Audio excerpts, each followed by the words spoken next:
Artiste réunionnais aux multiples facettes, son univers poétique et intense transcende les frontières. Questionnant inlassablement notre rapport au temps et à la nature, son art est imprégné d'une quête d'harmonie avec le grand tout.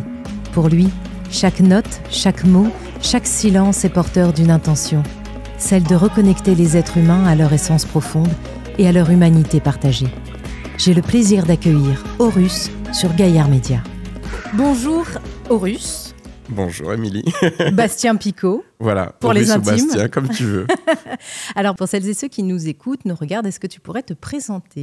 Oui, je m'appelle Bastien Picot de mon nom civil, mon nom de scène est Horus, A-U-R-U-S. Je suis un artiste réunionnais, j'aime créer, mon domaine de prédilection c'est la musique, mon instrument de prédilection est la voix. Et voilà, j'aime créer aussi dans d'autres formes. Et voilà. Dans quel environnement tu as grandi ? Avec quelles valeurs ? Dans quel environnement j'ai grandi ? Moi, j'ai grandi au Tampon, au 14e kilomètre. Du coup, dans quel environnement j'ai grandi ? Souvent, les gens se disent t'as grandi dans un environnement musical ou quoi ? Oui et non. C'est-à-dire que moi, mon père, lui, ce qui lui plaisait, c'était surtout la mécanique. En fait, sa passion, c'était vraiment les voitures, la mécanique et tout ça. Chose qui ne me passionne pas plus que ça. Ma mère, sensible à la musique, mais pas vraiment à écouter, en fait, de la musique. Il n'y avait pas vraiment de musique, en fait, à la maison. Elle aime bien chanter de temps en temps le karaoké, donc c'était quand il faisait des soirées où il y avait à la fin de soirée il y avait un petit crasage maloya, il y avait un peu la musique pour danser bien évidemment, et puis un peu des fois karaoké, des choses comme ça, mais sinon au quotidien pas vraiment de musique. Mais effectivement dans le lien familial plutôt paternel, tous les frères toutes les sœurs et tous les frères de mon père sont sensibles à l'art, à la musique. J'ai une tante qui est poétesse. Et puis sinon, ils jouent tous de la musique. Mon grand-père paternel, du coup, lui était musicien. Et il avait un groupe qui s'appelait les PP 400. Donc PP de la ligne des 400. Avec plein de morceaux folkloriques qui font maintenant partie aussi de l'héritage musical de La Réunion. Et donc, il y a eu comme un peu peut-être un saut de génération. Mais c'est vrai que le seul des enfants de mon grand-père qui ne fait pas de musique et n'était pas spécialement sensible à la musique, c'était mon père. Et moi et mon frère, on fait de la musique. J'ai des cousins qui font de la musique, donc il y a eu une espèce de... Voilà. D'accord. Et les valeurs, alors justement, que t'ont donné tes parents, ta famille, tes proches, ce sont des valeurs... Il y a eu beaucoup... Les valeurs, c'est profond. Ça demande réflexion, parce qu'en fait, mais en fait, il y a plein de valeurs puissantes, notamment l'amitié. Pour moi, c'est une vraie valeur, en fait. Mes parents ont toujours eu un groupe d'amis avec qui on partait d'ailleurs souvent aussi en voyage. Donc... il y avait la valeur famille, mais aussi cette valeur amie, en fait. Il y avait vraiment quelque chose qui a été... ils avaient même construit un moment en bas de la case, en fait. On avait comme une espèce de salle des fêtes, en fait, une espèce de petite salle où il y avait une petite piste de danse, une petite cuisine extérieure et tout, qui était finalement un espace dédié à ça, en fait, aux retrouvailles, au ralliement. Au lien social. Au lien social. Mon père... qui est décédé il y a quelques années, était beaucoup dans le rallye, dans la course automobile. Et c'est quelque chose que j'ai pas encore fait dans ma musique, mais de parler de lui. Mais il y a un moment où en fait je me suis dit rallye, ça marche bien. Pourquoi rallye ? Parce que pour tous ceux qui le connaissent, ils sauront que effectivement c'était quelqu'un qui détient, je crois, encore quelques records sur certaines courses de côte ou un truc comme ça. Donc qui a été une figure du rallye à La Réunion. Mais rallye, parce que to rally en anglais aussi, c'est justement aussi rassembler. Et il y a beaucoup eu ça chez moi, en fait, ce truc de rassembler les gens, rassembler la famille, mais aussi rassembler les amis, les proches. Donc ce truc de partage, d'être ensemble, de sociabilité, ouais, et ça pour moi c'est quelque chose que je sais que j'ai gardé et ou que je nourris parce que bah voilà, en fait ce lien il est hyper important. Et après, il y a eu d'autres valeurs comme le travail. Mon père, enfin voilà, mes deux parents travaillaient beaucoup, mais mon père aussi, voilà, il avait un peu presque deux métiers parce qu'il avait son métier au jour et puis sa passion pour la mécanique. Donc tous les soirs, lui, voilà, aller en fait répare l'auto, monte, fabrique affaires. Voilà, c'était et puis là, voilà, même de son histoire en fait, il y a eu vraiment ce truc de, en fait, il faut travailler quoi, il faut y aller et tout ça. Donc il y avait un côté quand même assez strict au départ par rapport notamment à la scolarité et tout. Donc voilà, mais il y a des choses positives de cette valeur-là, cette valeur travail que je garde, et d'autres moins, dont j'essaie de me débarrasser. Parce qu'en fait, il y a aussi beaucoup de pensées limitantes et de contraintes en fait, parce que je pense que il faut, enfin voilà, pour moi un des mots qui revient de plus en plus, c'est vraiment trouver une forme d'équilibre. Et je sais que bien que je fasse un métier qui fait peut-être rêver pas mal de gens, et je suis heureux de vivre de ma passion, quand on fait, toi tu sais, tu vois, les métiers passion, c'est des merveilles, mais c'est aussi, ça peut devenir des gouffres en fait, parce qu'en fait quand on fait ce qu'on aime, parfois on se noie dedans en fait. Et à un moment, quand je parle d'équilibre, c'est que c'est trouver aussi un équilibre avec d'autres parties de soi, notre partie de notre vie en fait.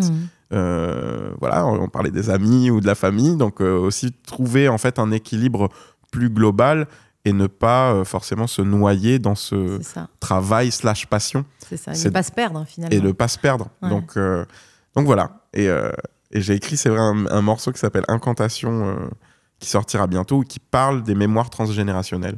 Et donc c'est justement cette idée de...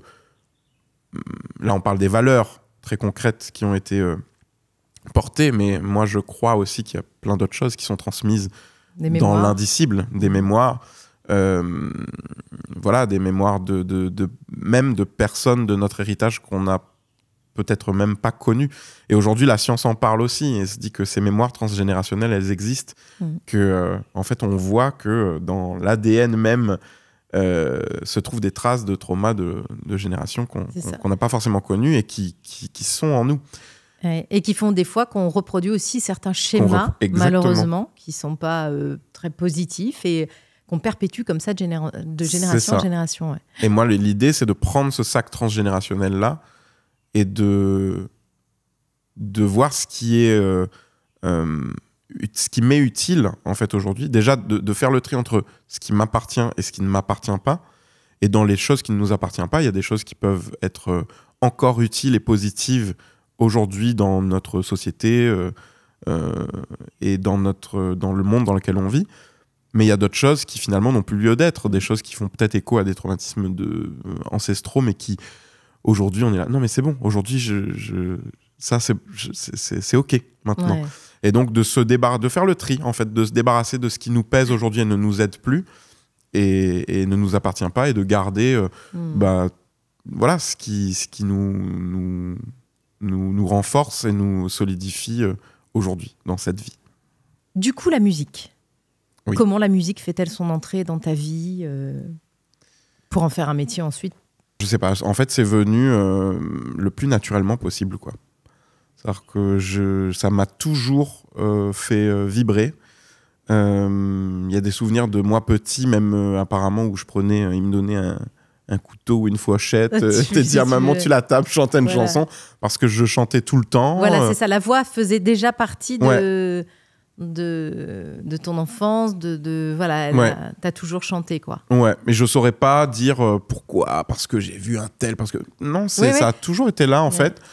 Après, plus tard, effectivement, dans la trajectoire, pour rentrer dans une forme d'apprentissage, etc. Ça c'est des faits un peu bien marquants, mais avant ça, c'est vraiment venu comme ça. Ça a été, je sais pas, un moyen d'expression qui m'a toujours... Qui a toujours fait partie de toi. Ouais. Est-ce que tu avais, parce qu'aujourd'hui, bon, tu vis pleinement de ta passion, est-ce qu'il y a eu un moment de ta vie quand même où tu t'es dit j'ai peut-être envie de faire autre chose que de la musique? Oui, et en fait, figure-toi que ce moment de ma vie, il est plus proche de maintenant que de avant. C'est-à-dire que... en fait, il y a deux périodes. La première période, ça a été quelque part aussi, revient un peu à finalement l'héritage, un peu parental, mais bon, tout est... C'est que au début, je m'étais dit, je vais être prof d'anglais. J'adore les langues, j'adore l'anglais particulièrement. C'est aussi quelque chose que... Voilà, je sais pas pourquoi, mais c'est une langue qui me passionne. Probablement, c'est passé d'ailleurs par le vecteur musique parce que j'ai beaucoup écouté de musique anglophone.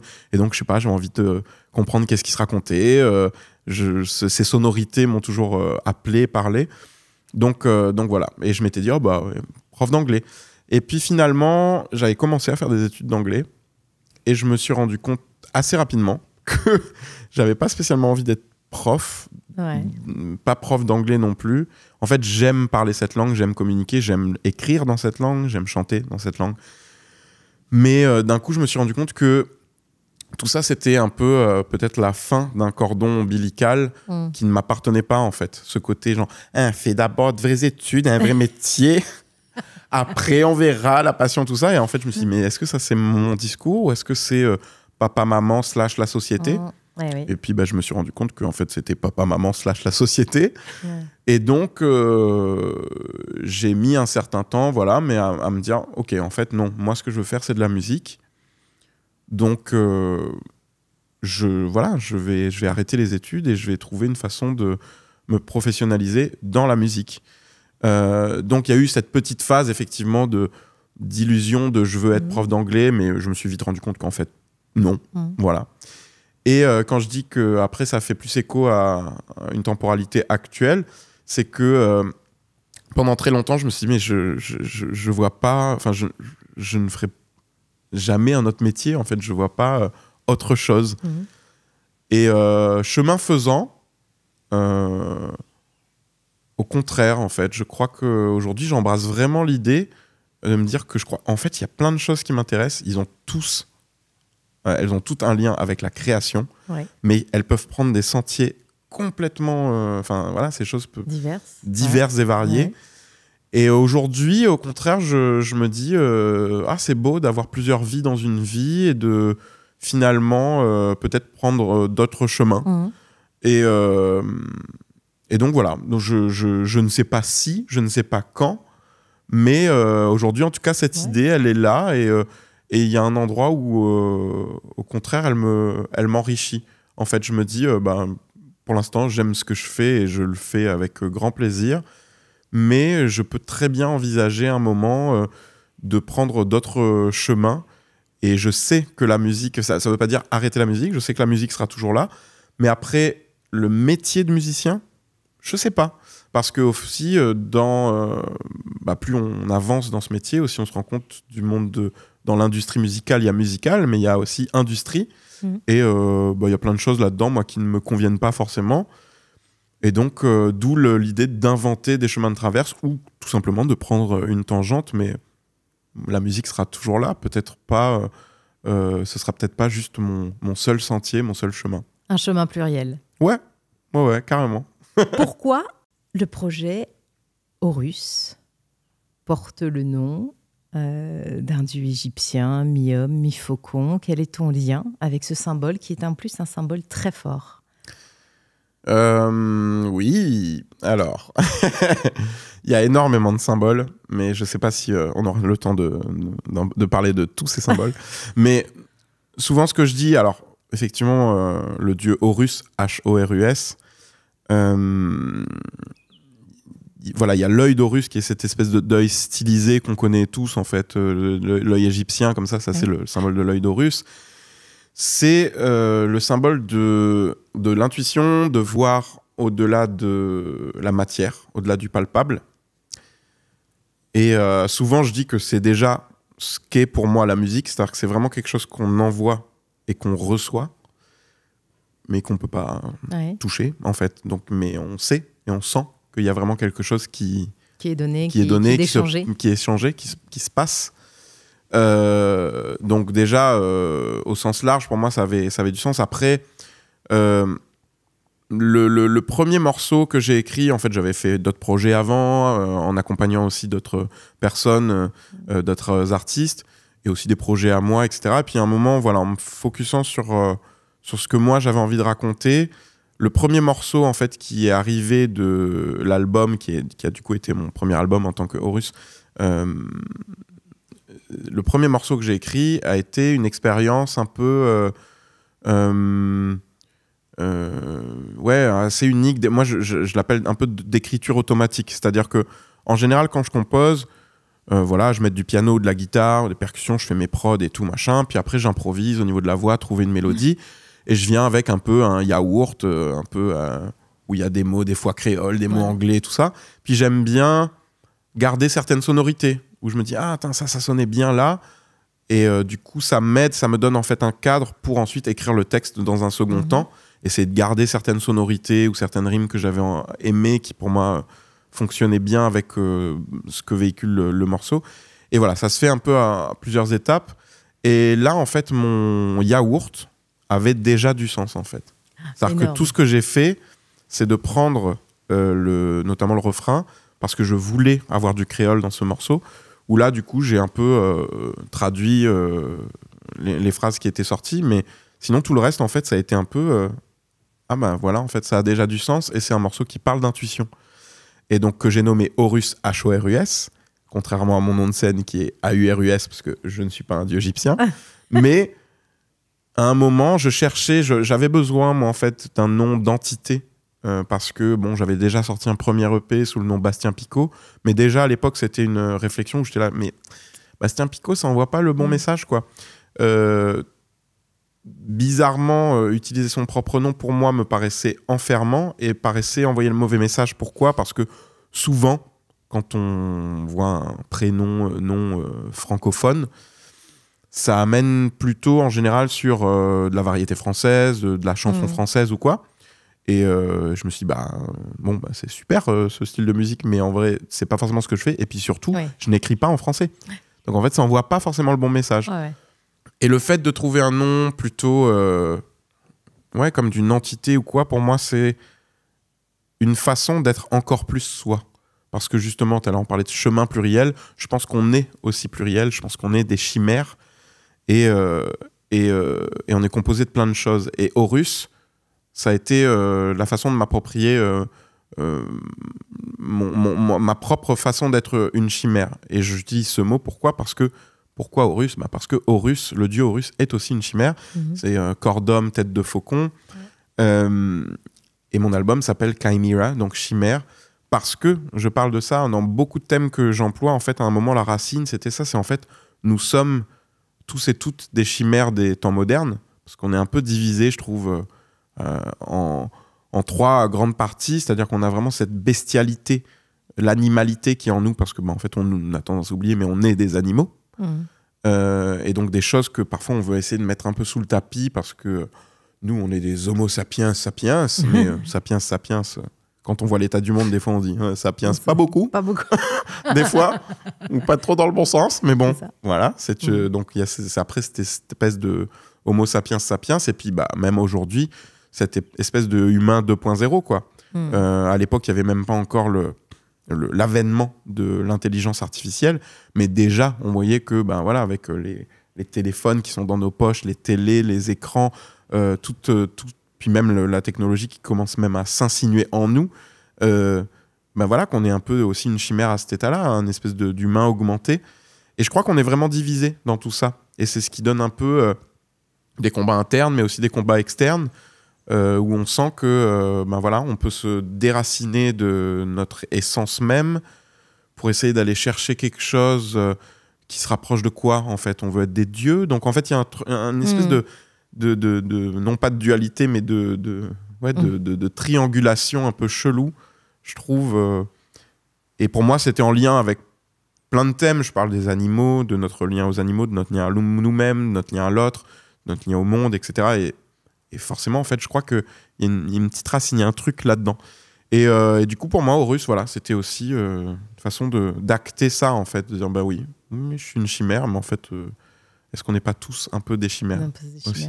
À t'entendre parler, on entend beaucoup de spiritualité. En tout cas, c'est ce que je ressens moi. Si je dois y mettre un mot, je voulais savoir quelle place avait la spiritualité dans ta vie au quotidien. Je pense qu'elle a de plus en plus de place.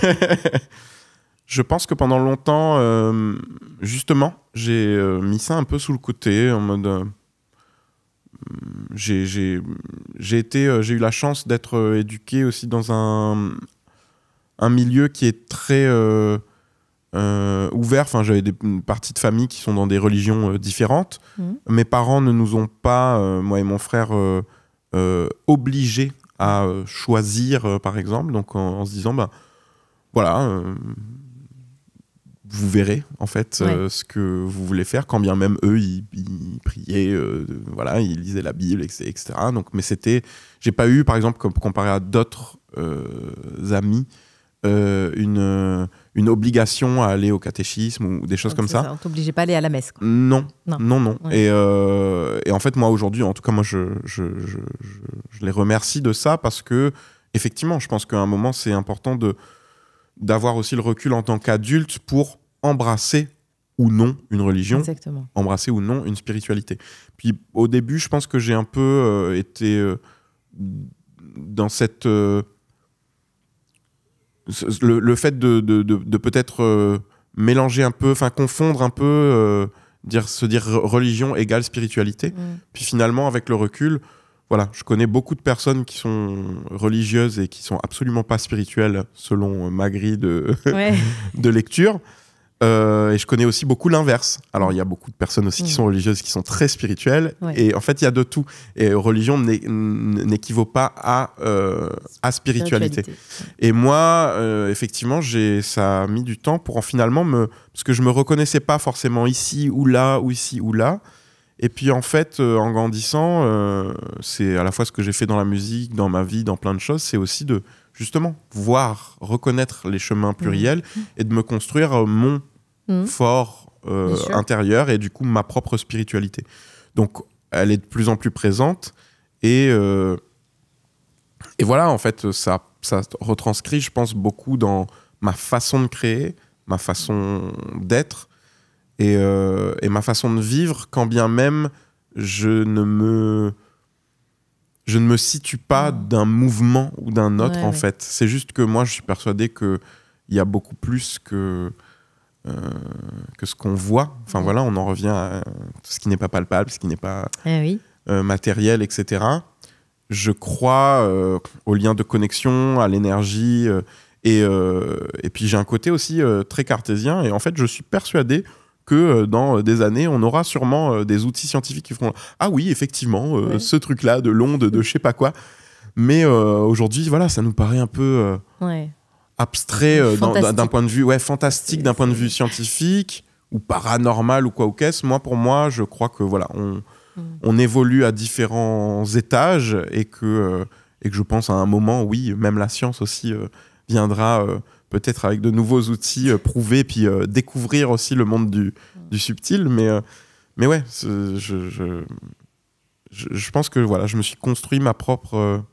Et alors, elle se traduit comment, ta pratique quotidienne? Est-ce que tu as des rituels? Est-ce que, je sais pas, il y en a qui méditent tous les matins, il y en a qui... Toi, elle se traduit comment, ta pratique spirituelle? Moi, je crois qu'elle se traduit dans ma façon de connecter, en fait, je pense, avec les gens. J'ai pas de... J'ai des périodes où je médite et tout ça, mais en fait, c'est assez cyclique. C'est-à-dire que des fois, j'y suis, et puis des fois, non, voilà, je sais pas. Donc, j'ai pas quelque chose qui est très ancré et permanent. En fait, je crois que dans ma spiritualité, il y a aussi une forme d'impermanence et d'accueil, en fait, du moment, de mon état, De ce que tu vis. De ce que je vis, etc. Je sais qu'il y a beaucoup de choses autour de la respiration. D'ailleurs, en tant que chanteur, aussi, ça nous parle. Ouais, ça nous parle, effectivement. J'ai fait un peu de méditation. Parfois, ça a pris des fois un circuit aussi de alimentaire aussi. Alors moi, il y a eu tout un chemin. Je suis devenu aussi végétarien pour des raisons pas uniquement spirituelles, mais ça fait partie aussi du cheminement. Et je pense que ça ouvre aussi une façon... ça ouvre des choses aussi d'être végétarien. Mais après, moi, il y a plein de raisons à cet endroit-là. J'ai pu aussi faire l'expérience du jeûne. Donc voilà, faire une longue période de jeûne. Donc je pense que pour moi, ça passe... C'est plutôt dans des cycles de retrouvailles avec moi-même et de creuser, de continuer à creuser. Pour moi, je pense que la thérapie, c'est une forme de spiritualité. Donc, encore une fois, il y a quelque chose de peut-être à la fois scientifique et spirituel qui se connecte, mais je crois vraiment, en fait, que le travail avec un ou une thérapeute, à un moment, ça devient forcément parce que on va chercher son essence et on vient enlever un peu le masque et puis même les présupposés, les choses qu'on se dit oui, bon ça je sais, mais c'est parce que, puis en fait on continue à creuser, on fait ah ouais, en fait la racine elle est là, et puis parfois c'est des gouffres, et puis en fait finalement ça nous rend plus forts, mais c'est parce qu'on va creuser loin, et quand on creuse loin, à un moment on arrive dans des couches un peu beaucoup plus profondes et spirituelles, et donc voilà, j'ai fait l'expérience de plein de choses. Je suis curieux. Il y a ma curiosité qui fait que, mais j'ai pas de rituel quotidien. Bon, j'en ai un par exemple avant de monter sur scène. J'ai des petites choses comme ça, mais je vais pas te raconter que je me lève le matin, je médite pendant 40 minutes. Ensuite, je fais une salutation au soleil. Pas du tout. En fait, en vrai, j'ai tellement une vie qui est décousue dans mon emploi du temps que les fois où j'ai essayé de mettre des rituels, ça m'a sorti finalement de ma spiritualité ou d'une forme d'écoute de moi-même, parce que d'un coup, il fallait. Tu t'imposais quelque chose. Et en fait, du coup, j'essaie juste de ne pas m'imposer, de m'écouter et d'accueillir les chemins, moment. Les sentiers. Après, effectivement, si à un moment, je sens que je suis dans un état comme ça, j'ai mes outils pour aller me réancrer, mais il n'y a pas de... j'ai pas d'obligation. Mais après, c'est comme ça pour moi. Mais Alors, avant de parler de tes outils, parce qu'on va y revenir, moi, je suis curieuse. Il me semble que tu as un lien particulier avec la nature, puisqu'elle t'inspire beaucoup pour ton écriture. Comment se traduit ce lien, justement ? Comment il se traduit ? Il se traduit même dans mon mode de vie aujourd'hui. C'est-à-dire que moi, je vis dans un van aménagé. Et bizarrement, c'est quelque chose qui me rapproche de la nature, en fait. Parce que du coup, dans les spots où tu te trouves, tu es au cœur même de la nature. Et ça me procure un sentiment de liberté et de force incroyable. Moi, j'ai besoin... je sais pas, tu te dis... En fait, tu vois, ta question, elle continue à résonner. Ta question précédente. Parce que là, je me dis, en fait, il y a sûrement aussi des rituels que je fais, mais auxquels je ne pense pas. Mais moi, le fait de me retrouver en nature, par exemple, de regarder le ciel, c'est quelque chose que je fais tout le temps. Mais quand je dis regarder le ciel, c'est pas faire genre... Ah ouais, c'est couvert. C'est vraiment genre... de bloquer, quoi. De bloquer dessus et d'admirer, en fait. C'est plus que regarder, c'est vraiment admirer, peu importe ce qu'il est. Et c'est d'autant plus fort depuis que je suis revenu à La Réunion, parce que je t'avoue que le ciel parisien, quand j'y vivais, au bout d'un moment, tu admires surtout un beau nuage de pollution. Et là, c'est pas ce qu'il y a de plus puissant comme expérience. Mais voilà, ça, en fait, c'est ce qui dirige ma vie aussi, ce qui m'a fait aussi revenir à La Réunion. C'est cet appel aussi de la nature, mon choix de vie, de vivre en van. Et puis après, dans mes chansons, ça se retrouve. Moi, j'aime, dès que je peux, aller marcher, aller en randonnée. L'eau, c'est un élément qui est très très important pour moi. Donc j'essaie très souvent, tu vois, ça fait partie de ces outils ou de ces rituels. C'est un moment, moi je sais que pour me décharger et me recharger, du coup, j'ai vraiment besoin de l'eau, en fait. C'est quelque chose qui est important. Et oui, en fait, la nature, on en fait partie. Et vu qu'on s'en écarte avec nos vies un peu à 100 à l'heure, et puis nos vies, voilà, parfois dans le béton et tout ça, je me donne des rendez-vous. Et parfois, voilà, j'aime bien aller, quand je suis dans le sud, voilà, je fais mes petits sentiers, me descends dans le fond de la rivière, et je me ressource, et puis je remonte. Et puis, des fois, je fais ça en début de journée, puis je sens que c'est cool. Ma journée peut commencer, quoi. Tu crois qu'elle nous enseigne quoi, la nature ? Ou en tout cas, qu'est-ce qu'elle devrait nous enseigner ? Je pense que la nature parle beaucoup, mais on ne l'écoute pas beaucoup. Donc, effectivement, elle nous enseigne, mais je ne suis pas certain qu'on prenne acte de ces enseignements. Je pense que une des choses qu'elle nous enseigne, c'est la résilience. Mais on a peut-être interprété ça du mauvais sens en tant que société. C'est-à-dire qu'il y a un peu un côté où on se dit, bon, de toute façon, quoi qu'on fasse à un moment, ça ira. Ouais. Sauf que là, on est en train d'aller droit dans un mur en détruisant la nature. Et du coup, en se détruisant nous-mêmes, puisque en fait, on a tendance à s'extraire de ça. Je pense que la nature, ce qu'elle nous enseigne, c'est ce lien, encore une fois, cette connectivité, le fait d'envisager toute chose comme un écosystème. C'est-à-dire qu'en fait, dans la nature, il y a une diversité qui est folle, qui est incroyable. Et aujourd'hui, nous, on a l'impression qu'on est plutôt en train d'essayer de chasser la diversité, d'aller vers une forme de standardisation, d'uniformisation, alors que même d'un point de vue, là je parle en termes de lien même humain, donc ça va même très loin dans la façon dont on voit la vie et les personnes aujourd'hui. Je crois que la diversité, elle est importante. On la connaît à La Réunion, mais il y a d'autres endroits où on sent que ça résiste et qu'on se dit ah non, ça doit être comme ci, comme ça. Et en fait, je crois que voilà, il faut apprendre à se dire que tout ça, c'est un spectre et que si on regarde la nature, c'est comme ça qu'elle vit et qu'elle grandit et qu'elle prospère. Et dès que même, d'un point de vue, si on revient sur le côté du sol même, on le sait aujourd'hui que la monoculture, par exemple, c'est quelque chose qui va dégrader les sols parce que, en fait, à un moment, le sol, voilà, si on plante que des carottes, que des machins sur un terrain, et que, en fait, qu'est-ce qui rend un sol riche et qui fait qu'on a de moins en moins besoin de pesticides ou quoi, c'est de faire de la permaculture où il y a un écosystème parce qu'il y a un peu de carottes là, un peu de ceci, un peu de cela, l'un y a de l'autre, etc. Il y a vraiment quelque chose de faire société, donc faire ensemble, faire lien et de... en fait, tu as ta force à cet endroit, la mienne se trouve à cet endroit, et en fait, tout ça peut se cumuler, tout ça peut donner quelque chose d'encore plus grand. Là où aujourd'hui, on sent qu'on est plutôt dans un truc qui tend vers l'individualisme, vers... Donc en fait, pour moi, la nature, c'est le plus grand des instructeurs. Mais on n'écoute pas toujours. Donc en fait, il y a énormément de leçons, je pense, que la nature nous donne, mais qu'on ne voit pas, qu'on n'écoute pas, quoi.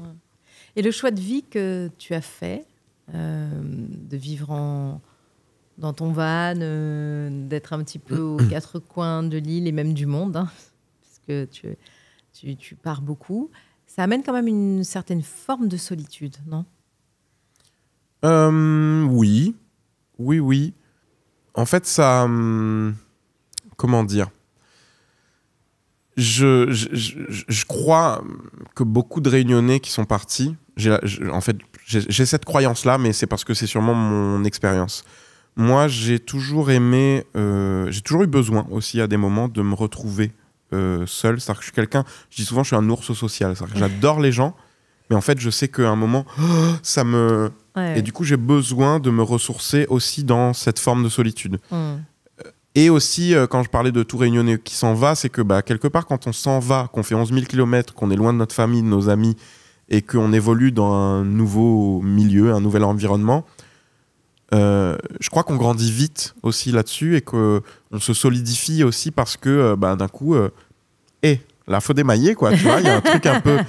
Et donc, j'ai jamais vraiment vu la solitude comme quelque chose de pesant parce que je sais que. En fait, je pense que une des missions qu'on aurait dans notre vie, c'est déjà de savoir être bien seul. De savoir. Il y a beaucoup de gens qui peuvent fuir ça, fuir la solitude, parce qu'à un moment, je crois qu'il y a quelque chose d'une peur de se rencontrer. Ils ont peur du vide. Peur du vide. Et du coup, pourquoi je pense qu'il y a aussi peur de se rencontrer, peur finalement d'être face à ces traumas, ces démons, c'est tout plein de choses. Et en fait, je crois que d'embrasser ça, c'est ce qui permet d'être mieux avec l'autre ou avec les autres. Et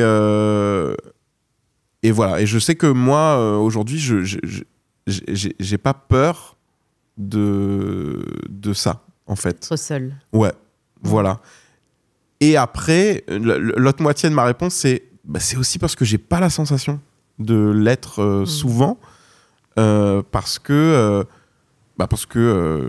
j'ai une vie relationnelle riche, quand bien même, effectivement, je suis souvent parti, souvent ailleurs, mais finalement, je crée aussi des liens ailleurs. Bien sûr.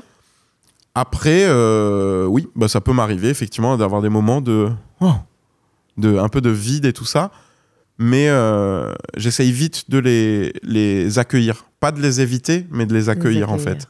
Parce que je pense qu'en fait, c'est une façon aussi de décanter tout ce qu'on reçoit et ce qu'on donne. Parce qu'en fait, c'est vraiment une vie à 100 à l'heure. On rencontre beaucoup de gens. Et je crois que des fois, il y a besoin aussi de laisser le verre d'eau un peu se reposer pour que ça se décante. Et c'est comme ça qu'on voit plus clair et qu'on retrouve la force pour repartir, en fait. Prendre le temps. Ouais. Mais c'est quelque chose que j'aspire à faire de plus en plus. C'est pas évident parce que justement, encore une fois, métier passion, donc il y a un côté un peu vampirisant parce que on a envie, des projets, je suis toujours genre, je suis forcément dans la création, donc je suis en mode, j'ai envie de ça et ça et ça et ça. Et à un moment, c'est genre, wow. Est-ce que tu n'aurais pas envie de dormir aussi des fois? Est-ce que tu n'aurais pas envie de te reposer? Est-ce que tu n'aurais pas envie de prendre le temps d'être juste de n'avoir rien à faire peut-être pendant 1 ou 2 jours? Et donc voilà, moi mon job, c'est justement de trouver cet équilibre et de revenir vers quelque chose de plus déposé. Mais c'est pas évident parce que il y a plein de choses que j'ai envie de faire, mais voilà, petit lampe, Petit pas d'arrivée. Exactement. Alors moi, je veux maintenant connaître tous tes outils parce que, comme tout le monde, t'es un être humain, t'as fait face à des défis, des moments peut-être pas très drôles dans ta vie. Moi, je veux savoir, justement, à ces moments-là, un petit peu de difficulté, quels qu'ils soient, quels outils tu es parti chercher ou peut-être que tu as développé au fur et à mesure d'être face à ces difficultés, pour t'en sortir. Alors, c'est pareil, je pense que ta question va résonner encore un peu après, mais la réponse qui me vient tout de suite, c'est que elle existe déjà dans la création. Donc en fait, vraiment, pour moi, il y a quelque chose de cathartique dans le fait de créer. Et il y a plein de choses que je crée qui n'ont pas vocation à être un morceau qui sort ou un poème machin, ou je sais pas. Non, mais même des fois, ça n'a pas vocation à être vu, lu ou écouté par quelqu'un d'autre que moi, à la limite. Mais voilà, en tout cas, je sais que c'est le fait de faire. Pour moi, il y a vraiment... En fait, ça me met dans un état de conscience modifié, vraiment qu'on peut retrouver dans la méditation, dans plein d'autres choses. Et je pense qu'en fait, dans cet état de conscience modifié, qu'on peut atteindre par, encore une fois, différents outils,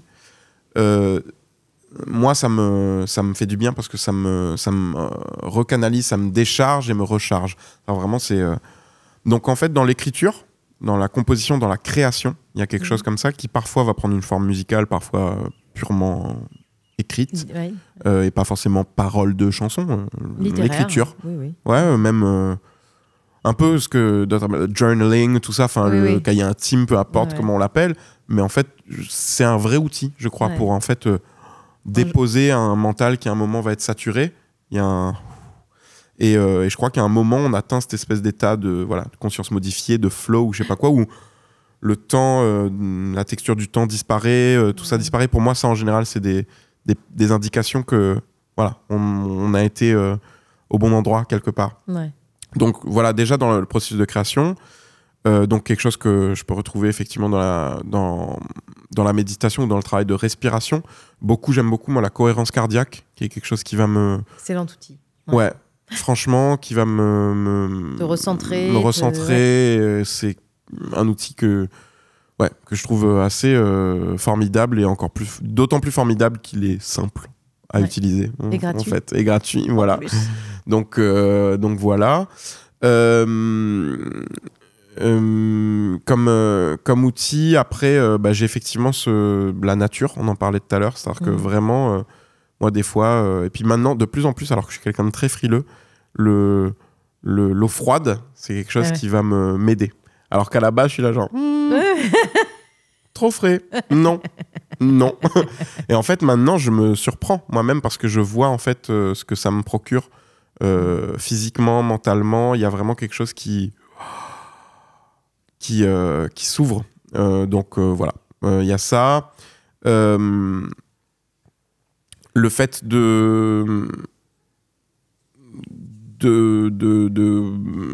comme tout à l'heure je disais, c'est le lien en fait. C'est-à-dire pour moi en fait souvent avec mes amis très proches en fait, c'est un vrai... En fait, je crois que c'est un vrai rituel et un vrai rituel de guérison. Voilà, qui est voilà de se livrer en fait, de livrer son cœur et de pouvoir échanger là-dessus. Ça, c'est quelque chose qui est puissant pour moi. Et après, voilà, il y a d'autres choses qui peuvent s'apparenter à de la prière, mais que j'appelle pas forcément prière. Ouais. Mais voilà, tu vois, de verbaliser en interne ou vraiment par la parole en fait des choses et de porter ça dans l'univers. Donc il y a quelque chose aussi que j'ai beaucoup fait, qui est ce qu'on appelle dans certains livres ou mouvements de développement personnel la loi de l'attraction, un peu. C'est-à-dire se projeter, de visionner les choses. Et en fait, pour moi, ça va de pair avec aussi, j'en parlais aussi tout à l'heure, le travail thérapeutique qui, pour moi, je me dis, mais tout le monde devrait voir un psy, moi je dis. Non mais vraiment. Et il y a encore cette idée de mais on va voir un psy quand ça va mal, on va voir un psy parce qu'on est fou ou je sais pas quoi. Bon, j'ose espérer qu'aujourd'hui en 2024, de plus en plus de personnes savent que ça n'a aucun rapport. En fait, c'est pour, je pense, mieux se rencontrer soi-même et puis aller au-delà de ce qu'on peut faire, parce que je crois qu'on peut avancer beaucoup seul, mais que si on veut passer une étape supérieure, cap en plus. Et ben c'est bien comme dans tout truc, c'est-à-dire que le sport on peut le faire tout seul, mais on sait que si à un moment on veut aller plus loin dans sa pratique et puis dépasser ses propres limites, c'est bien d'avoir un regard extérieur, un coach qui va dire mais en fait toi t'as tendance à faire ci comme ça, si tu fais ça comme ça tu verras que tu vas améliorer ta posture, ton machin, ton temps, ton efficacité, t'auras moins mal, enfin logique, dans tous les domaines c'est comme ça. Donc je sais pas pourquoi dans le mental on se dit non moi tout seul. On a des outils là, prenons-les.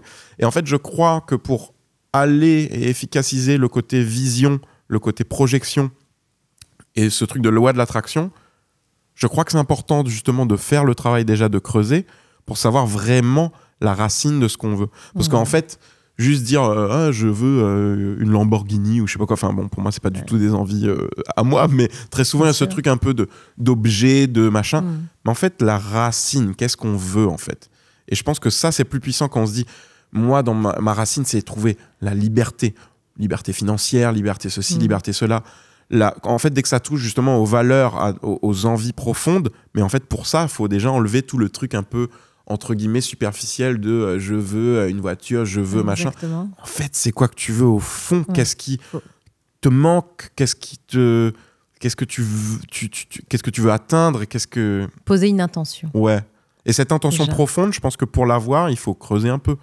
Et bon, on peut le faire seul, mais on peut aussi creuser, accompagner. Et je pense que ce monde serait bien mieux si en tout cas tout le monde émettait le souhait et l'envie de véritablement creuser. Je crois que on serait mieux en tant qu'individu et du coup en tant que société. C'est ma croyance. Tu es partisan de la pensée créatrice? Ouais, voilà. Quand je parle de loi de l'attraction, c'est ça, c'est la pensée créatrice. Et je pense que parfois on peut s'enfermer dans des schémas, dans des croyances limitantes. Et déjà s'en rendre compte, s'en séparer, décristalliser certaines choses, ça demande du temps et je pense que c'est le travail d'une vie de toute façon, parce que voilà, c'est comme ça. Mais par contre, quand on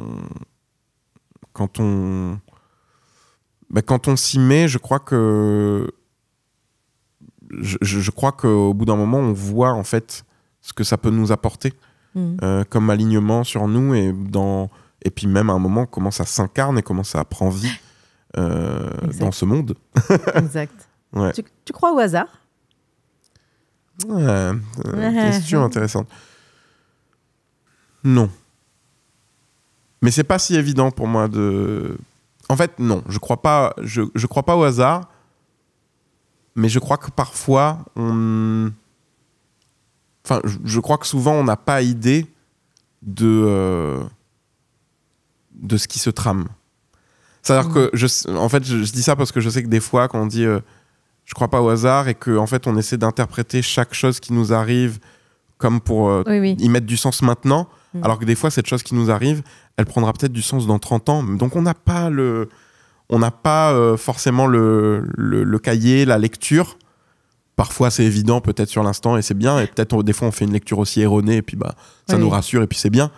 Mais je crois qu'on n'a pas forcément la carte même, mais in fine je crois que oui, il n'y a pas de hasard, mais des fois ça prend des chemins et des détours qui sont peut-être lents, longs et inattendus, mais et puis d'un coup ça fait sens, on fait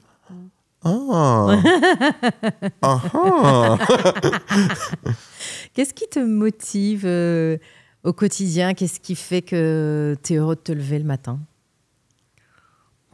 La vie, je sais pas. Franchement, la vie. Je trouve que c'est tellement... Enfin, c'est galvaudé comme réponse, mais vraiment, en fait, je trouve que c'est tellement beau, en fait, de vivre. Et vraiment, j'y trouve même de la beauté dans les moments douloureux, quoi. C'est un peu... doit être mon côté un peu maso, ça, mais... Non, je trouve que... voilà, il y a un... C'est une palette de couleurs, la vie, tu sais. Je me souviens dans des phases un peu difficiles, moi, à l'adolescence ou quoi, des moments où vraiment j'en pleurais, quoi. Il y avait des trucs un peu compliqués que je traversais et tout. Et puis, même dans ces moments-là, je trouve que il y a une forme de puissance et de beauté dans la vie. Donc, je crois que c'est ce qui me garde, parce que je suis passé par des épisodes même plus récents de burn-out, de dépression et tout ça. Et à aucun moment... Enfin, tu vois, c'est même une chose... Enfin, une étape de ma vie que je remercie, en fait, que je chéris. Donc, je crois qu'en fait, c'est globalement ce truc de vie. Et c'est pas pour dire la vie est belle, on a toujours tout ce qu'on veut. Non, des fois, tu te lèves et tu es en mode... T'as une gueule de bois de vie, de vie. Pas d'alcool, mais de c'est dur ou c'est quoi. Enfin voilà, on a tous nos obstacles, nos up, nos down, mais je crois j'ai l'impression qu'il y a toujours un espèce de back-office dans ma tête qui fait que même les moments où ça tape dans le dur, tu vois, et ben il y a ce truc de... C'est beau de pouvoir expérimenter ça, en fait. Tu vois, c'est beau d'être en vie pour pouvoir expérimenter toute cette palette d'émotions-là. Donc, quelque part, je crois que c'est ça qui me raccroche, voilà, vents et marées. Moi, j'ai toujours dit, si jamais un jour, quelqu'un il dit, ouais, machin, suicide ou je sais pas quoi, je dis, enquêtez, hein. enquêter. Hein. Bon, après, on sait pas de quoi la vie est faite, je n'en sais rien. Mais moi, vraiment, il y a un truc où je me dis, mais moi, j'ai l'impression au contraire que j'aurais jamais assez de vivre. C'est-à-dire que vraiment, il y a un truc, moi, Et même, malgré la tournure du monde, il y a une part de moi qui me dit, mais moi, j'aimerais voir comment on va faire avec tout ça, là. Est-ce qu'on va vraiment prendre un virage qui va qu'est-ce qu'on va devenir? Donc, c'est même au-delà de ma propre vie, j'ai envie de... Je sais pas, il y a un truc dans la vie, j'ai envie que ce soit sans fin. Tu parles du monde, mais est-ce que tu arrives quand même à garder espoir dans l'avenir du monde? J'essaye, mais parfois c'est dur. Hein. En ce moment, je trouve que c'est particulièrement dur.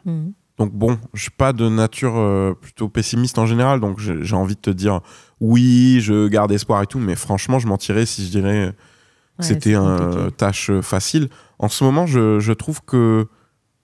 Alors, je sais pas, pour toi, tu as l'air vraiment en forme, mais non, mais je te le dis vraiment, mais je rencontre, en tout cas, donc peut-être que tu me diras oui, si, je le sens aussi, mais je rencontre beaucoup de gens où quand on parle, je trouve qu'il y a une fatigue générale, putain, c'est... Il y a un truc de fatigue générale en ce moment.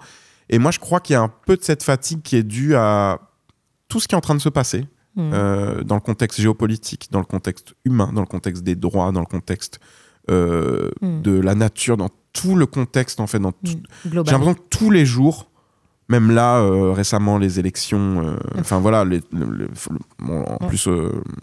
Enfin bref, on ne va pas rentrer dans des sujets... comme ça, mais en tout cas, il y a beaucoup de choses qui font que tous les jours, on apprend un truc, on se dit, mais ça, il y a quelques années, enfin, ça aurait créé une révolution, en fait. Et là, tous les jours, c'est comme si on avait ouvert une fenêtre, là, la fameuse fenêtre d'Overton, et tous les jours, il y a des trucs mais qui sont hallucinants, qui se produisent ou qui passent, et où on a l'impression d'être un peu anesthésié. On est là, on est anesthésié, et en fait, quelque part, on se dit, c'est peut-être ce que les personnes au pouvoir cherchent et ont cherché, et en fait, je crois que cette fatigue, elle est due au fait que pour continuer, nous, nos petites vies, qui sont bien plus confortables que plein d'autres personnes sur cette planète qui sont en ce moment dans des situations, mais d'une atrocité sans nom, je crois qu'il nous faut beaucoup d'énergie pour nous mettre en dissonance cognitive, pour faire genre, on va se lever, et puis on va créer de la musique, et là, là, li, et là, là, là. Alors qu'en fait, on est là, mais si on regarde à côté, on fait, mais c'est quoi le bordel? Il y a un truc, moi, ça me met en colère, en fait. Et donc, bon, j'essaie d'agir, et c'est pour ça que j'en parle aussi dans ma musique, parce que je me dis, c'est un vecteur de communication. J'essaie d'en parler un peu sur mes réseaux sociaux, mais bon, à un moment, on se sent quand même impuissant, et particulièrement en ce moment, je trouve que là, il y a un enchaînement, là, en ce moment, de...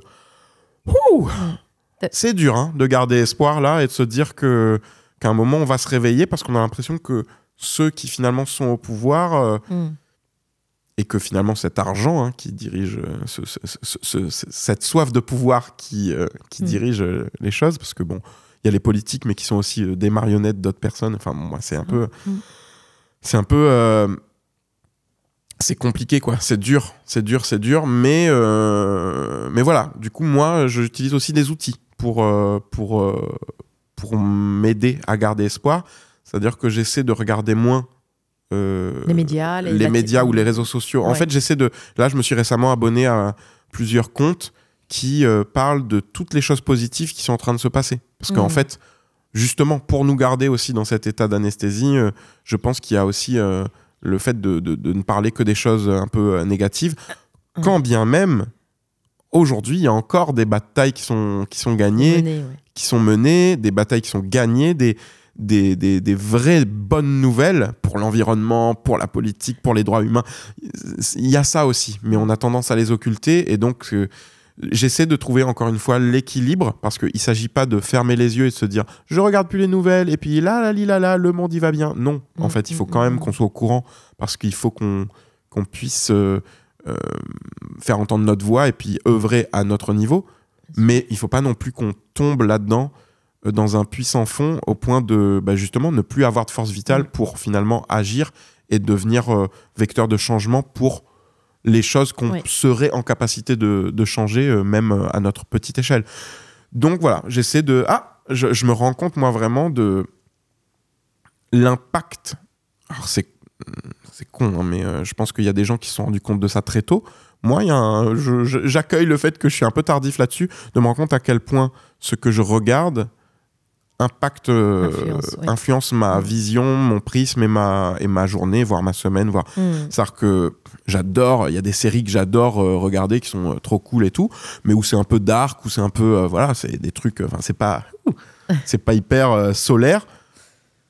Et j'ai toujours regardé des trucs solaires, des trucs pas solaires, peu importe. Aujourd'hui, je me rends compte que si je regarde un épisode de ça ou 2 épisodes de ça, et ben en fait, j'ai après d'autres séries un peu antidotes pour finir par ça, pour me remettre dans un bon mood. Ouais. Parce qu'en fait, sinon, après, ça teinte ma journée, ma façon de, mon rapport. Et aujourd'hui, seulement maintenant, 40 ans, le gars, je me rends compte vraiment, je peux le sentir, je peux vraiment le voir. Alors que bon, avant, c'était juste conscient. On se dit, oui, ce qu'on regarde nous influence, mais je l'appréhendais pas vraiment. Donc, c'est pour ça qu'aujourd'hui, dans l'action, pour garder espoir, je me dis, il y a aussi ces outils-là de se dire, retrouve la lumière là-dedans aussi. Il y a de la lumière dans tout ce chaos, et il faut en fait la regarder pour que cette lumière, elle te régénère et qu'elle t'habite, pour que tu puisses justement devenir un soldat, j'aime pas ce mot-là, mais un vecteur de combat et puis de paix, enfin je sais pas, tu vois, d'essayer d'œuvrer en fait, donc voilà, trouver l'équilibre là-dedans. Donc j'essaie de garder espoir, mais c'est dur, je trouve, en ce moment. Ça demande justement des outils, quoi. Ouais. Et justement, si tu avais quelque chose à changer, si tu avais justement cette baguette magique, si tu étais un super-héros, c'est quoi que tu changerais? Oh là là. Je sais pas, c'est hyper dur, mais j'ai l'impression que ce serait quoi? Tu vois, je me demande c'est quoi la racine, parce que du coup je vais pas faire le discours Miss France, genre la paix dans le monde. Bien évidemment que c'est quelque chose que je souhaite, et clin d'œil à toutes les Miss que je connais, qui je sais ont de l'humour, on les adore, il y a pas de souci. Mais je veux dire, voilà, très souvent quand on va dire un truc comme ça va être un peu galvaudé, un peu ridiculisé, mais du coup j'essaie de trouver la racine, mais en fait je crois que c'est ça, c'est trouver une forme de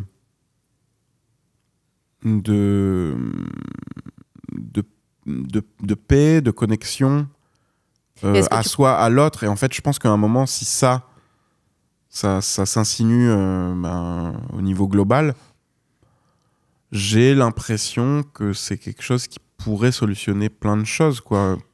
Tout, je sais pas. Mais... Est-ce que tu crois, par exemple, que si on a... Je sais pas, je me fais une réflexion là, en échangeant à ce moment-là avec toi, que si on intervenait par exemple, là, parce que bon, on peut pas changer là maintenant tout de suite les choses, mais peut-être que pour espoir, par exemple, pour la génération qui arrive, nos enfants, moi j'ai ma fille qui est adolescente, est-ce que c'est en intervenant au niveau de l'éducation de nos enfants? Est-ce que, tu vois, par quel biais on pourrait intervenir pour qu'il y ait l'espoir que les choses changent et évoluent dans le bon sens? Là, on est effectivement sur des trucs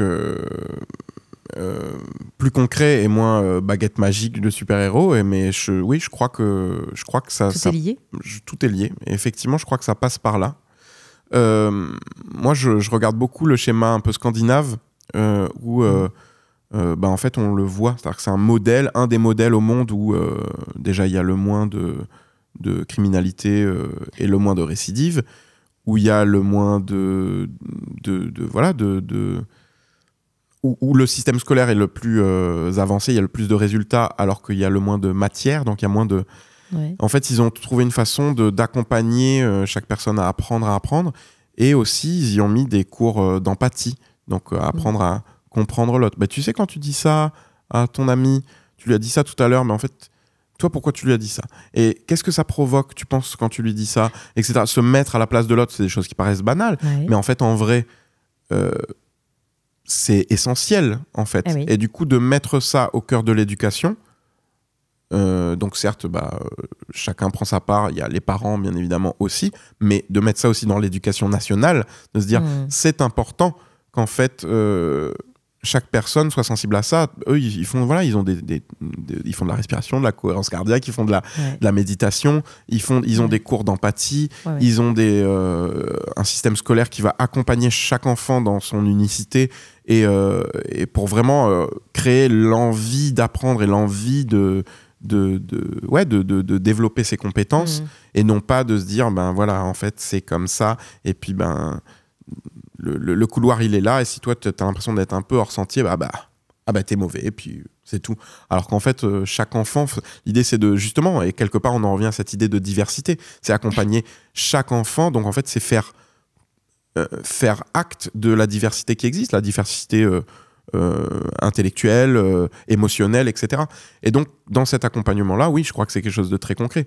Mais voilà, on a l'exemple scandinave qui nous montre, avec des années de recul, l'expérience. Je crois que c'est il y a une phase test, là, il me semble, dans l'éducation nationale française, de justement cours d'empathie ou un truc comme ça, un truc pour je sais pas combien de classes ou quoi.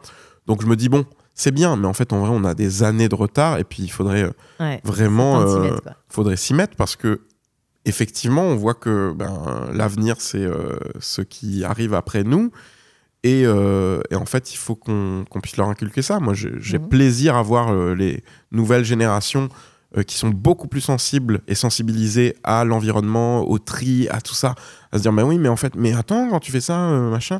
Je trouve ça génial en fait. Donc ça, on voit bien que si on inculque des notions et des façons de faire à ces nouvelles générations, elles œuvrent en fait et elles ont du sens et elles vont prendre vie et prendre corps dans nos sociétés. Donc oui, c'est sûr que c'est un des biais importants, mais je crois que et c'est là où moi j'invite tout un chacun aussi à faire ce travail, c'est que je crois qu'il faut que nous aussi, de notre génération et de celle qui nous précède, il faut pas qu'on soit démissionnaire. On peut ne pas être démissionnaire. Toi, tu as une fille, tu vois, du coup, tu es obligé de ne pas être démissionnaire dans la transmission, dans l'éducation. Mais quand bien même si on n'a pas d'enfant, ou même si on en a, il y a aussi ne pas être démissionnaire dans aujourd'hui. Certes, moi, j'ai pas eu les cours d'empathie, moi, j'ai pas eu le ceci, moi, j'ai pas eu le cela, moi, j'ai pas eu le cela. Ça veut pas dire que c'est fini et que voilà. On est encore, jusqu'au bout de notre vie, on est en construction et on est en évolution. Donc, en fait, faisons le job, peu importe l'âge. Donc en fait, il y a quelque chose qui concerne, je pense, l'éducation et les plus jeunes, mais ça concerne tout le monde, quoi. Si tu avais un conseil à donner à ton moi plus jeune. Ah, c'est dur comme question. J'ai jamais dit que c'était facile. Ouais. C'est dur parce qu'il y a une partie de moi qui s'évertue, qui essaye de se dire que le regret est une seconde erreur, tu vois, que de ne pas tendre vers le regret, du coup de se dire j'aurais dû, enfin tu vois, à un moment ce qui s'est passé, c'est passé, donc en fait j'ai envie moi plus d'accueillir ça et répondre à cette question, c'est essayer de trouver alors qu'est-ce que tu regrettes quelque part, il y a un peu ce truc là et du coup j'ai presque envie de pas y répondre en fait, mais T'as le droit. Hein. Ouais, je crois que j'y répondrai pas. On peut parler culture, si tu veux, culture réunionnaise. Ouais. Parce que je crois savoir que tu chantes en anglais, en français et en créole. Pour toi, ça n'a jamais vraiment été un sujet, en fait, de choisir une langue en particulier pour tes chansons? Alors, pour le coup, je chante pas vraiment en français. J'ai plutôt anglais et créole. Mais j'écris aussi en français et j'ai écrit pour d'autres aussi en français. D'accord. Mais donc du coup, toi, en tant qu'artiste, c'est principalement créole, anglais et créole. Du coup, pas un choix, c'était naturel. C'est un choix, mais dicté un peu par l'intuition et par l'envie, en fait. C'est-à-dire que j'ai beaucoup.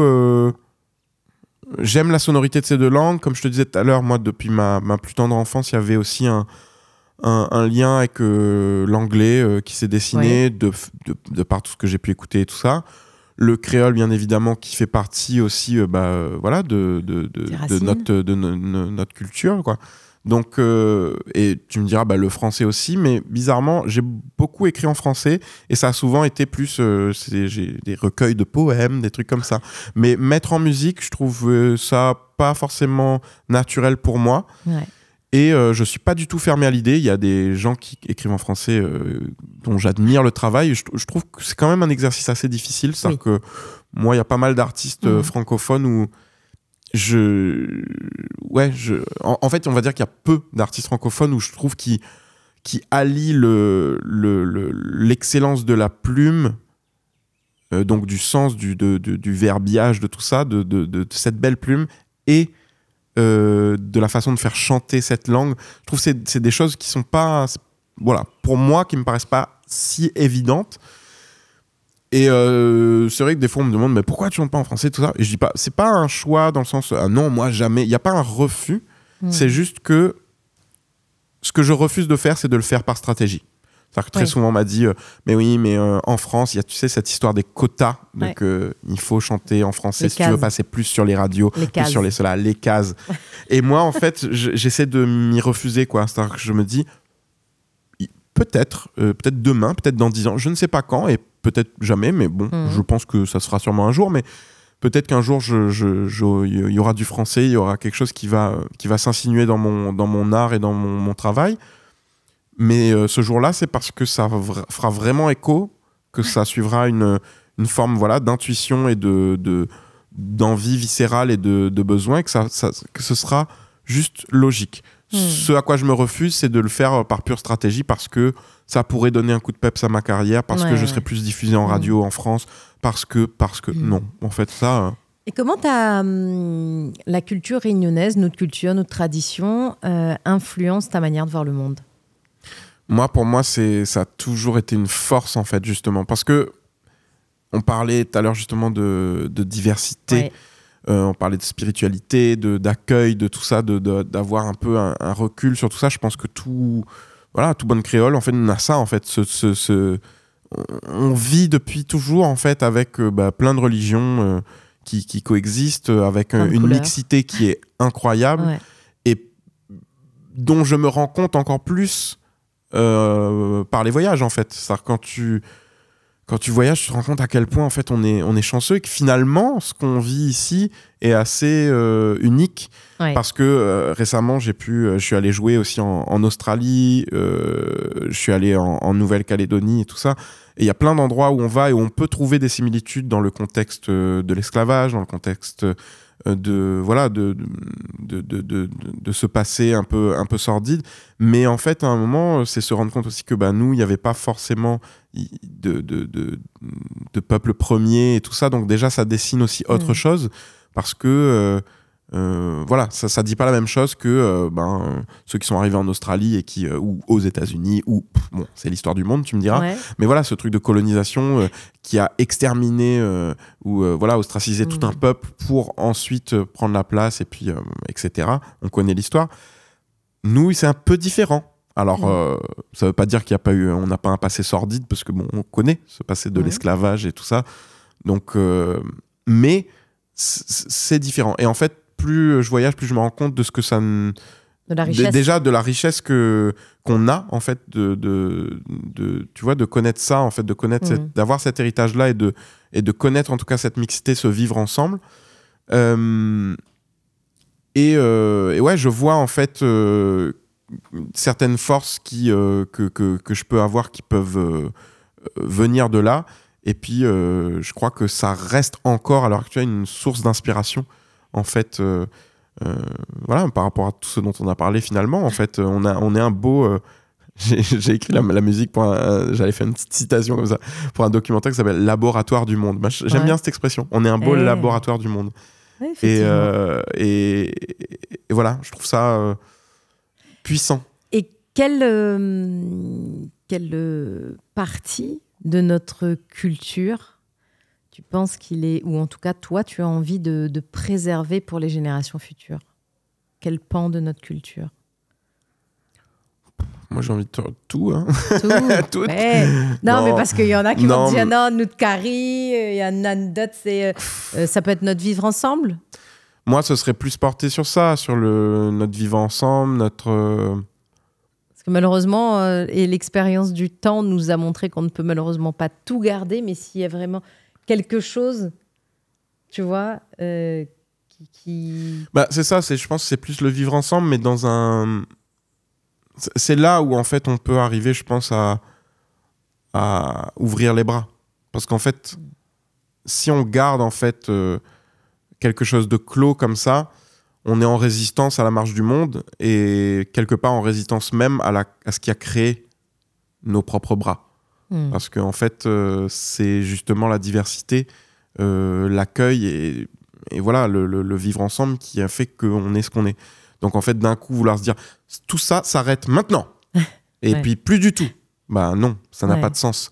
Et après, c'est pareil, tout est toujours forme d'équilibre. Donc il s'agit de ne pas, je pense, se perdre au point, je prends des exemples qui me passent par la tête, mais par exemple, perdre notre culture culinaire, quand on voit Front de Mer de Saint-Pierre, maintenant on est dans un KFC, un Burger King, un machin, bah, on dirait c'est un bord de mer aux États-Unis, quoi, en fait. C'est ça. On dit, bah non, bah là, elle est pas bon, là, tu vois. Donc c'est là où je parle d'équilibre, c'est que, ben oui, l'ouverture au monde, c'est intéressant, mais... Avec un petit peu de chaque chose, en fait. N'allons pas non plus tout de suite nous américaniser, En fait, je pense qu'il faut qu'on arrive à garder nos spécificités, mais dans ces spécificités, ne pas oublier qu'il y a l'accueil et qu'il y a le mélange et la diversité. Parce que cette diversité, elle existe à La Réunion, mais elle existe à bien des égards. Et je sens qu'il y a des résistances à certaines formes de diversité à La Réunion. Et c'est là où je me dis, rappelons-nous de ce qui fait notre essence et notre force. Et cette diversité, c'est une force. Mais voilà, il faut le faire avec, je pense, intelligence et parcimonie et ne pas se dire, pas perdre tout notre héritage au profit d'un capitalisme effronté.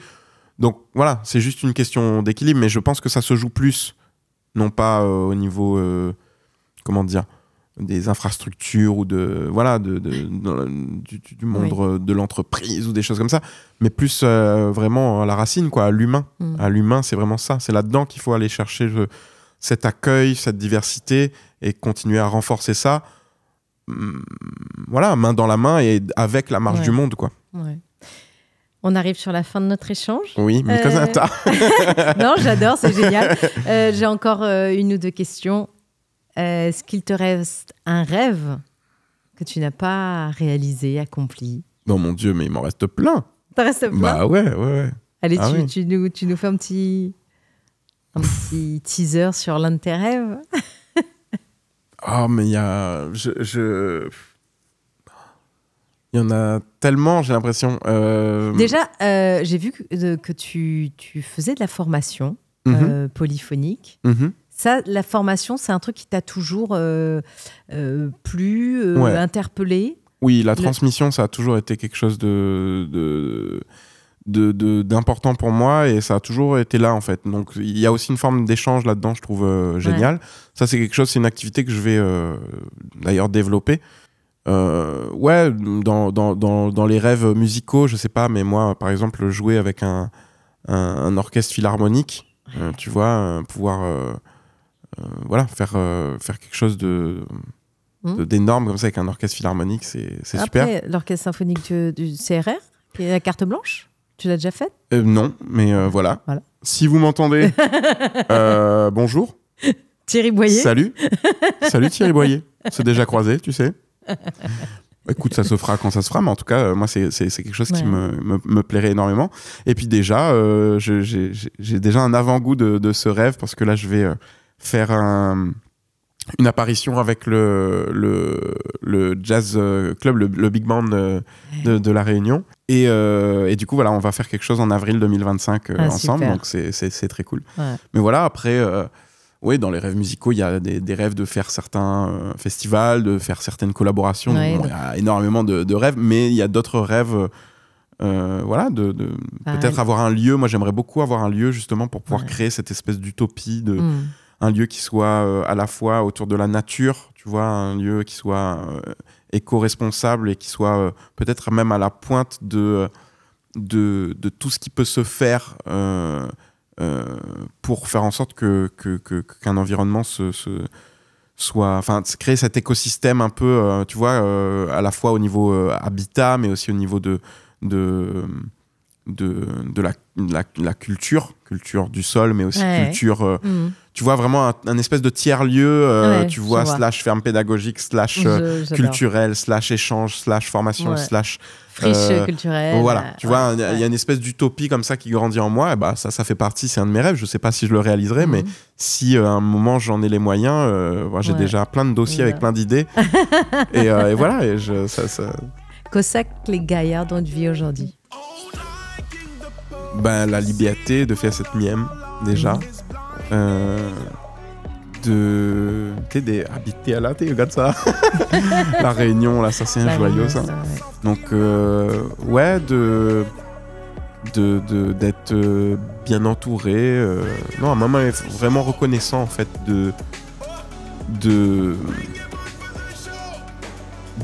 c'est la vie la donne à main, quoi, en fait. Et voilà, les gens comme on la rencontre sur mon chemin. Et d'avoir la chance de faire ce que j'aime et de continuer à découvrir moi à travers moi-même et à travers les autres aussi. Voilà. On peut suivre ton actualité sur les réseaux? Tout à fait. Aurus Music, AURUS MUSIC, musique comme en anglais. On remettra tout. Ouais, voilà. Et ben, en tout cas, merci beaucoup, merci à toi. Aurus, Bastien, d'avoir été avec nous. Avec plaisir. À bientôt. À bientôt. On nous retrouve.